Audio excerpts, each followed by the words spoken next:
आपकी प्रसन्नता समाज के लिए गुलाब की खुशबू समान मैं मानता हूँ।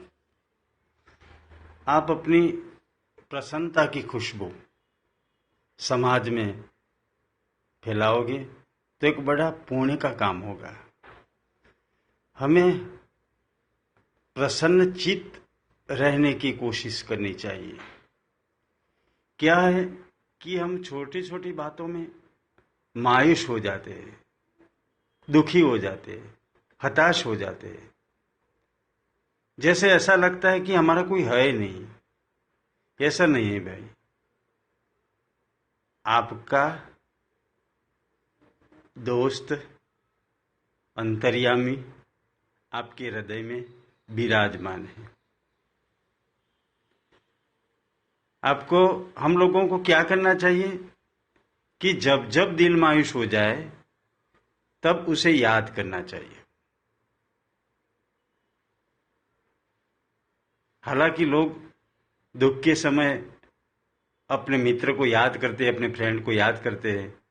आज से हमें दूसरों की याद नहीं करना है। दुख के समय हमें हमारा जो परम मित्र है, जो अंतर में हमारे दिल में विद्यमान है, उसके करीब जाने की कोशिश करना है।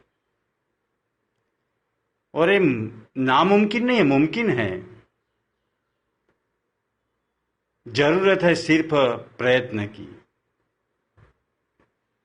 हर रोज का अभ्यास आपको ईश्वर के करीब लाएगा और आप ऐसी करीबी महसूस करोगे कि आपको लगेगा कि हम आज तक कहां थे। हमारा मायूस चेहरा लेकर हम घूमते थे, उसी समय ही हमारा परमात्मा भीतर बैठा था। उसके पास हम नहीं गए, यानी मायूसी को हमने हमारे चेहरे पर सवार होने दिया। ये हमारी गलती है। जब जब मायूस हो जाओ तब वो परम सुख स्वरूप परमात्मा में गोता लगाया करो। आपका चेहरा खिल जाएगा, आपका व्यवहार खिल जाएगा, आपकी खुशबू समाज के लोगों तक पहुंच जाएगी। मैं ये समझता हूं कि प्रसन्नता एक दुर्लभ चीज है जो रुपये पैसों से नहीं आती है, सत्ता से नहीं आती है।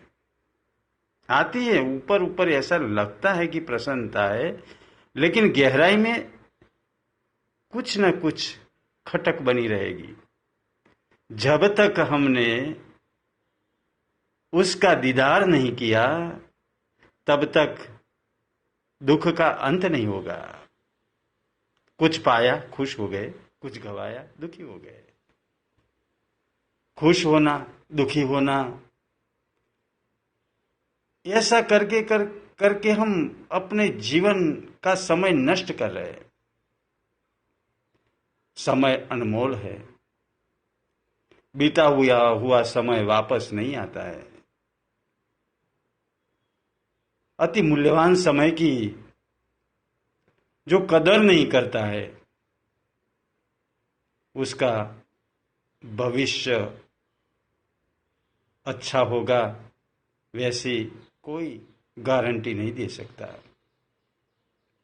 वर्तमान को संवारने से ही भविष्य संवर जाता है। वर्तमान में स्थित होने से ही सब कुछ अच्छा होने लगता है। जैसे कोर्ट में न्यायाधीश साहब आते हैं तो सब अपने आप सब कुछ आगे चलने लगता है, सब कार्यवाही आगे चलती है, सब अपनी जगह पर बैठ जाते हैं और कार्यवाही चलने लगती है। वैसे ही जब हम आत्मारूढ़ होंगे, जब हम अंतर्यामी परमात्मा में आ जाएंगे, तब सब मंगल हो जाएगा।